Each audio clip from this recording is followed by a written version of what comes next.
Hi, I'm Dolly Vasta, and welcome back once again to For Art's Sake. There are many museums, large and small, spread across the country and particularly in New Jersey. But we're taping today at a very charming museum located in the heart of New Brunswick, and it's called the Museum of the American Hungarian Foundation. And with me is its curator, Pat Fazekas. And we're going to be talking about the Festival of the Trees, which has become a tradition at the museum. There is also another exhibit here simultaneously, which we'll get into a little bit later. But Pat, why don't we start off with the trees, and how did it get started?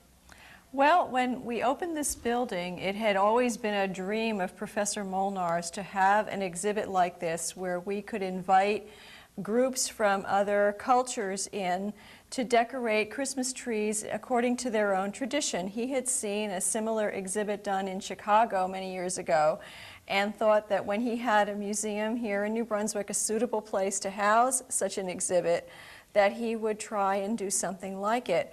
So the year after we opened this building, we began by inviting a couple of groups in. We started with, I think, 3 trees.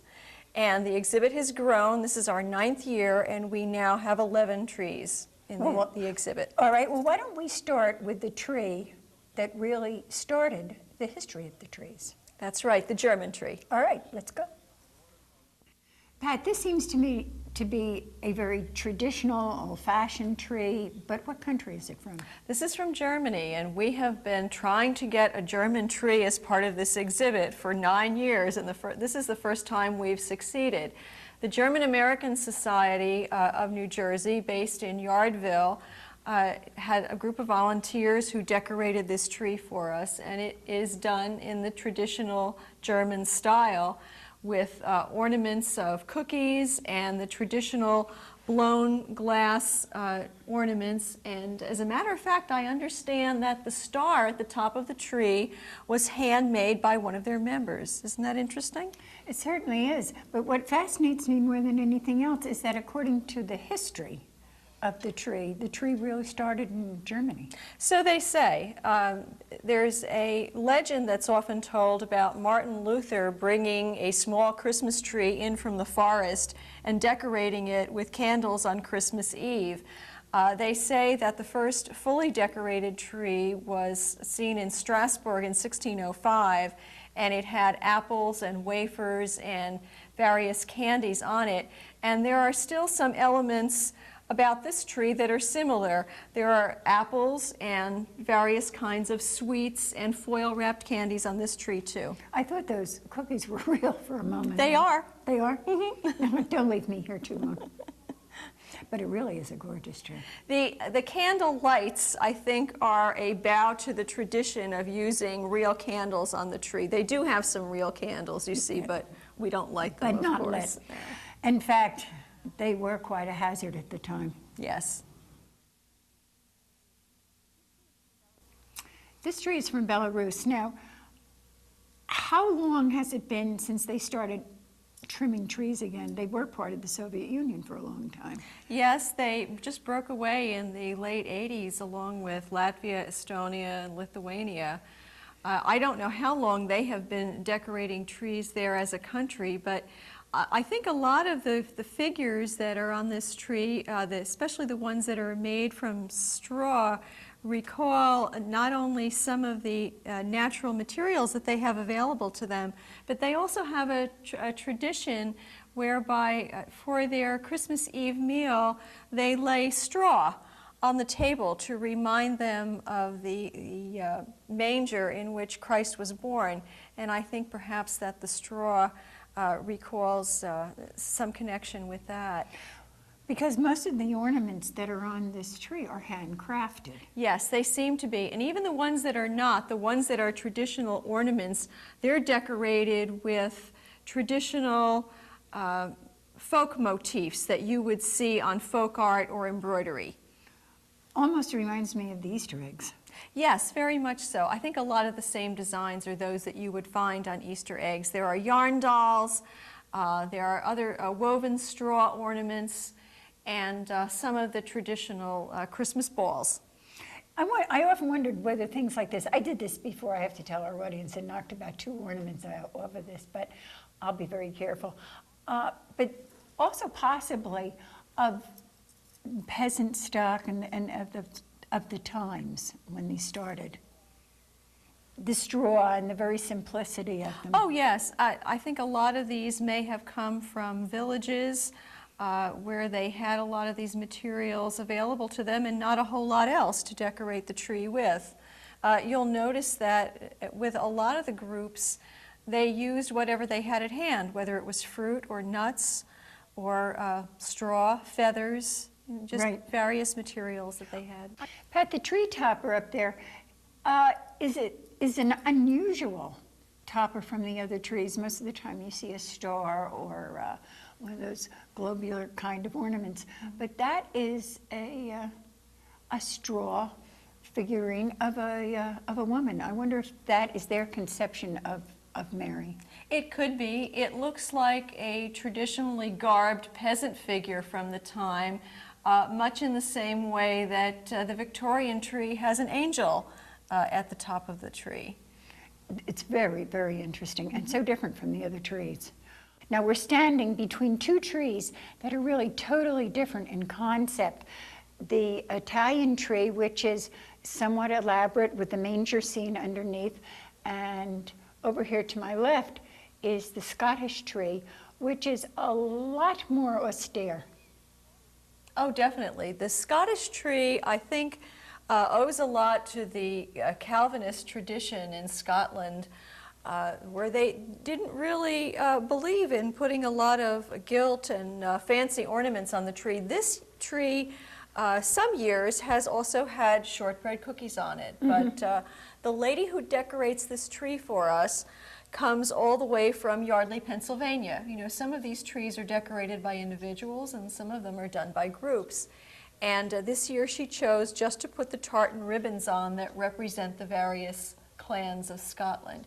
All in all, it's a very colorful tree, but has a very different look than the Italian tree, which has a more fanciful theme with the various kinds of fruits and nuts and bows on it. Well, actually, the lady from Scotland, when she came down, she ate all the cookies before she got here. That's what really happened. Perhaps. She didn't want to tell you that. But this one, it is the true Italian influence with the fruit and the nuts, which you see on the tables all the time. All the anyway, time. at holiday meals. A very important element here is also the creche that's at the base of the tree. I understand that that's very important, a very important element of their decorating. Their focus is very much religious. Yes, it is. One of the things that I love most about this tree is that it is all handmade. Each of these little ornaments are hand crocheted, and I know I've done some of this work myself, and they're fun to do, and it's charming. Yes, well, this is the Hungarian tree, Dolly, and it's decorated in the traditional way with our own version of gingerbread. Actually, these are called mézes kalács. It translates to honey bread, and they're decorated with white icing. And then we have walnuts that have been sprayed silver, and you'll see these walnuts turn up on quite a few of the trees. It seemed to be a recurring theme in many of the, especially Northern European countries. The little foil-wrapped candies that we call szalonszukor, and candles, and these little crocheted ornaments that you like so much. Well, they just put together a tree that is so simplistic. It's very simply done, and the things are all handmade. And the Hungarians not only have the tradition of decorating the tree in this way, but they put on little plays. The children dress up as shepherds in shepherd's cloaks turned inside out, and they put on plays going from house to house, singing carols, and then they get rewarded with Christmas refreshments. Sounds good to me. Sounds very good, especially Right. if they're cookies like these. Yes, we were just talking about them. They really look so delicious. Well, as I said in the opening, Pat, there are really 2 exhibits that are going on here in the museum. The one of the trees, and then the work of Joseph Damian. And some time ago, maybe 3 or 4 months ago, we were here and I did a piece with you. That's right. About this wonderful painter and woodblock carver. And what we're going to do is take a break from the trees and just segue over to that piece that we did because it really came out so well. Fine. Pat, can you tell me a little bit about how this museum got started? It seems to be in the middle of, not nowhere, but just in the middle. Well, it's in the middle of the Hungarian section of New Brunswick, and this building has a lot of meaning for many of the Hungarian immigrants who lived in this neighborhood at one time. This building was originally a needle factory, and we had it transformed by a wonderful architect into a gallery and offices, and we have a library and archives upstairs to serve the Hungarian community as a repository for Hungarian culture in this country. Our emphasis is on preserving and maintaining Hungarian culture in America. You know, when I said in the middle of nowhere, I didn't mean that the way it came out, but you don't expect to find a museum of this ilk and this beauty sitting in the middle of a residential neighborhood. Well, that is partly a result of this being a factory here. We're really not that far removed from the seat of culture here, though. We're not that far from the Zimmerli Museum and from Rutgers, and we have a strong tie to Rutgers University. Tell me a little bit about this museum. Exactly whose work do you show? We show mostly Hungarian-born artists, works of artists of Hungarian extraction who have lived in this country or who have lived abroad. Now, who is here today? Right now, whose work is here today? Mr. Domjan isn't here today, but today. we are featuring the work of a printmaker by the name of Joseph Domjan. He passed away several years ago, but he did make his home in New Jersey at one time, and he's known as the master of the woodcut. And his work is absolutely fantastic. It is some of the most colorful work I have ever seen. That it is. So without further ado, let's start, as they say, at the very beginning. All and right, we'll take a let's. walk over there, okay? Okay. All right, now Joseph Domjan started with portraits. Yes, he started his career as a portrait painter, that's correct. Then he moved on into landscapes. He spent some time as a hermit in the Bakony forest in Hungary, and painted some scenes like the one that you see behind me of forests, and really didn't become a printmaker until he began experimenting with woodcuts on a trip to Scandinavia. Now, you said the one picture that we're standing in front of is of his mother. Yes, yeah. It's a wonderful, wonderful picture. It's a very expressive It is. portrait, and he was a fine portrait painter. We are standing in front of the most magnificent tapestry I have ever seen. I mean, it is a peacock, which everyone can see, but the colors in it are so vibrant. Isn't this fabulous? This was one of the tapestries that was done for Mr. Domjan. He did not weave these himself. They were woven. This one happened to have been done at the Aubusson Tapestry Works in France, and some of them were done in Spain. But they were done after his designs. He did all the designing, and they were woven for him. Birds were one of his most popular themes. Birds of all kinds, from the humble backyard, barnyard rooster to the magnificent peacock, the phoenix. And Domjan, because he had so many, overcame so many adversities in his life, his studio burned down twice, he kind of saw himself as the phoenix who rose from the ashes and was able to carry on despite all kinds of adversities. But the peacock held special meaning for him. He saw the peacock as kind of a contradiction, a summing up of the conflict between good and evil, truth and falsehood. And the peacock is also a popular image in Hungarian folk art. I had wondered whether any of it had an Oriental influence. It did, and the Orientals were very enamored with his work. You know, woodcut is a very, very popular medium in the Orient. Right. And Domjan spent almost a year in China, where he was awarded the Master of the Woodcut medal, which is only given out once every 100 years. Wow, I mean, that is some honor. All right. How many, you said that when you were setting up for this exhibit, you had to go through so many, hundreds of things Oh, yes. in his studio. Were there that many peacocks that you had to go through also? Well, I had my choice of quite a few. What we tried to do was to pick out the most representative pieces of the various themes that he worked with throughout his artistic career. Another theme that he used were Hungarian peasant-type figures, which follow along through the rest of this room. He also did several books, the illustrations for several battles, and they're represented here as well. But the Hungarian figures, the ones mounted on horseback, and the shepherd. There was one very Napoleonic over there.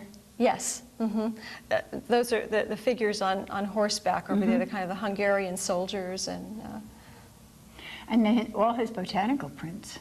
Oh yes, the botanical prints were a very popular theme for him because he felt so close to nature. As I said, he would observe from nature and then go back to the studio and work from that. And he also had a very large garden by his studio in Tuxedo Park and in River Edge, and he worked by observing those flowers. Well, you know, I'm only sorry that our viewing audience can't get as close as we are to see how intricate Yes. his work is. You really can't appreciate the richness of these prints, and I like them really without the glass on them. You'll see some of these are mounted behind glass and some of them are not. You really can't appreciate all the layers of color that there are on there and the lovely sparkle of the colors when they're behind glass. We're over in a fascinating corner of the museum at the moment, and to my right is a collection of black and white prints, and they have a story to them. What is the story? That the artist was commissioned to do these? Yes, he was commissioned to do those to illustrate a popular Hungarian ballad. Those are called the Dolly prints, and it was a ballad by a man named Joseph Aranyi. And from what I understand, while I don't know the story behind the ballad, it's a very popular ballad that every Hungarian school child learns. Well, they're so different because everything else is such vivid color. And then you see these and they're so startling in their just being black and white. Well, you've noticed something that's remarkable about Domjan's prints, the fact that his monochromatic prints are so different from his multicolor prints. While he was known primarily for the multicolor woodcut, the monochromatic prints are also a fascinating way to look at his work. You notice that you can see a lot more of the details, the cut details, in the monochromatic prints. That's true, because the colors kind of blur them out slightly. That's particularly evident if you are able to look at the same image that's done as a monochromatic print and also done as a multicolored. The multicolored prints involved many, many applications of color, sometimes as many as 25, with several different wood blocks cut. And the final layer of ink was put on with what we call the key block. Which is straight ahead from here. Yes. They were wood blocks that were carved in great detail by Mr. Domjan's wife, Evelyn, who was a working artist today. And they were carved out of a very hard fruit wood and then lacquered so that they would not absorb a lot of the color. And Mr. Domjan worked differently from other graphic artists because he mixed his own pigments with various oils, linseed oil, lavender oil, and then applied the color to the blocks with a brush and hand pressed the paper on. He did not use a printing press. So not only were they beautiful, but using lavender oil, they must have smelled good. They too. must have smelled wonderful. But it was a very unique process, and he really originated this process. It more or less died with him, since he was the only one who worked on the actual printing of these images.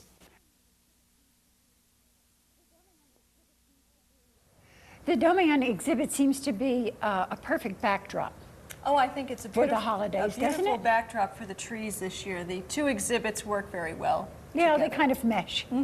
And it also seems to me that you've had a lot of people coming in and out of here just today while we've been taping. Yes, the Festival of Trees remains one of our most popular exhibits. It has been all through the years, and it will be here through the end of January. So both exhibits can be seen and enjoyed. Oh yes, right through the end of January. That's good. Now listen, we're at the Danish tree, right? And again, that same theme that a great deal of the European trees have is that of handwork. Oh yes, this seems to be all handmade ornaments. These were made by members of the Danish Brotherhood here in New York and New Jersey. And most of these ornaments, as you can see, are made from paper. Many of them are flags, little flags. The tree is strung with flags.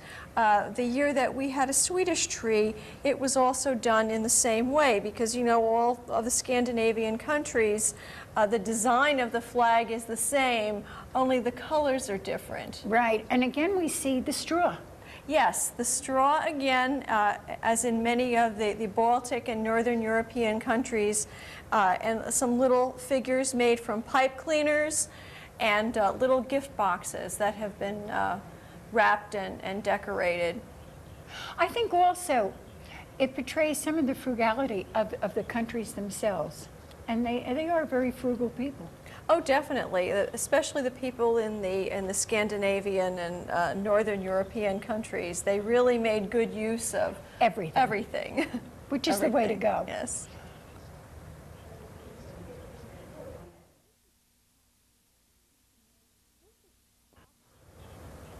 This is probably the most, I don't want to use the word glitzy because it's not really glitzy, but it is the most elaborate. And ornate and rich looking. Yes, yes. Of the trees. I like the word ornate. That's good Yes. because we had said that the German tree back there was very elaborate, but this is in a different, in a much different way. Concept also, and it's a very religious tree. We were just saying that we were looking at all these little ornaments, and every single one of them is totally religious. Yes, these are all icons that were cut out and hand decorated by the ladies from a church group from Perthamboy, from St. Demetrios, Greek Orthodox Church. So most of this also was handmade. They're just beautiful. I mean, you really look at each of these, and I was reading the stories on the back of them, and everything is totally of religious significance on it. It's a gorgeous tree. I think it shows that the Greek observance of Christmas is very closely tied to their religious observances. Which is not until January. Right. They Well. celebrate Christmas on January the 6th. Yes.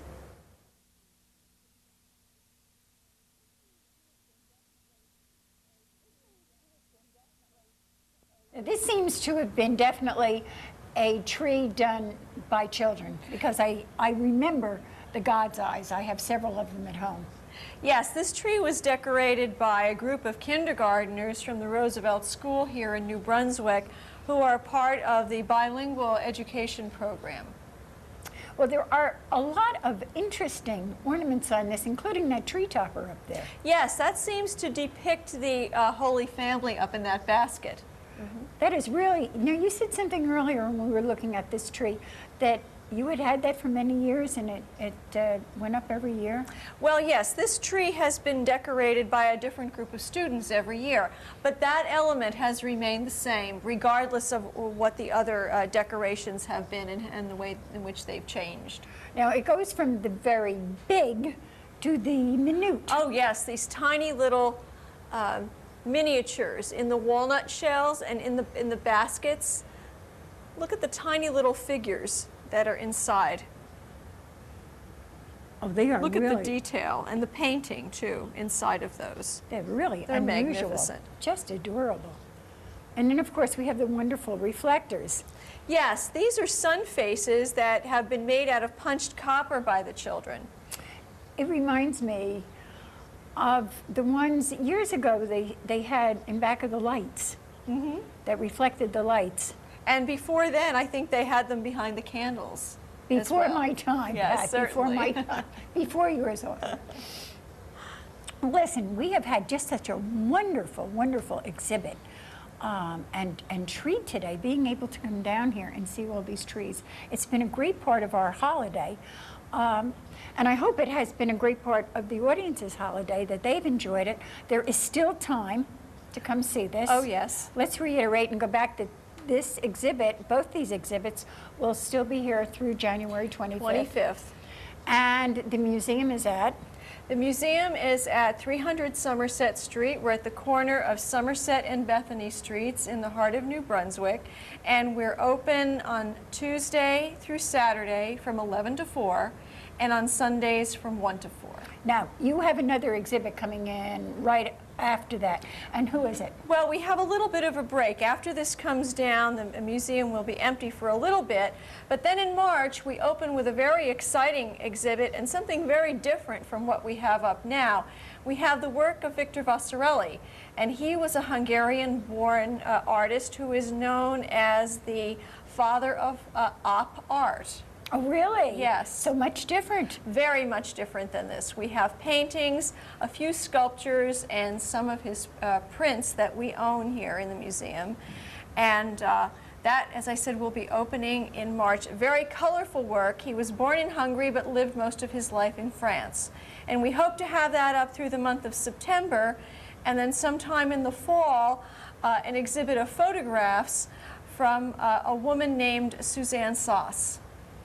So you have your year all planned out then? Yes, we do try to plan our exhibits fairly far in advance. Well, I hope that we can get back here to see you. It's do been too. such fun both times. We've had a great time. And on behalf of Pat and myself, we wish you a great year. We hope you do get down to the museum. Remember, there are gems of museums like this all over the state. You don't have to go to the city, the big city, to see them. See you all next month. And in the meantime, take care.